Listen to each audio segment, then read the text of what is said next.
একটা হাদিসের ভিতরে এসেছে মুনাফিকের হচ্ছে তিনটা লক্ষণ। প্রথম লক্ষণ হচ্ছে মুনাফিক যখন কথা বলে কথায় কথায় মিথ্যা কথা বলে। সমাজে আসে না ভাই, জোরে বলে। কথা যখন বলে কথায় কথায় কি বলে, জোরে বলে? মিথ্যা কথা বলে। মুনাফিকের প্রথম লক্ষণ কথা বললে পরে কথায় কথায় মিথ্যা কথা বলে। মুনাফিক যখন দ্বিতীয় লক্ষণ কারোর সাথে গামজাম করে, মুনাফিক কটাক্ষ ভাষায় তাকে গালিগালাজ করে। এটা মেয়েদের ভিতরে বেশি। দেখবে মেয়েরা যখন পাড়ার ভিতরে সবটা বাঁধায়, বাপ তুলে মা তুলে 14 গোষ্ঠী তুলে বেশি বেশি গালিগালাজ করে। কথা বলে ঠিক না বেশি?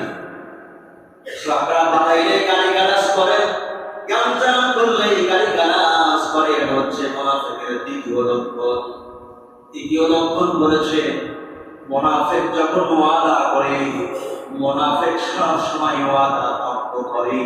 মুনাফিক ওয়াদা কি করে, জোরে বলে? ওয়াদা ভঙ্গ করে। ভাই তোমার কাছে টাকা পাবো, টাকাটা দিলে না।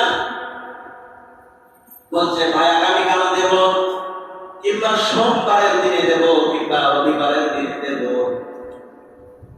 আপনি রবিবারের দিনে ওই লোকটার আর কোনো প্রস্তাবে তাই বলছেন মুনাফিকের লক্ষণ। এটা কিসের লক্ষণ, জোরে বলেন?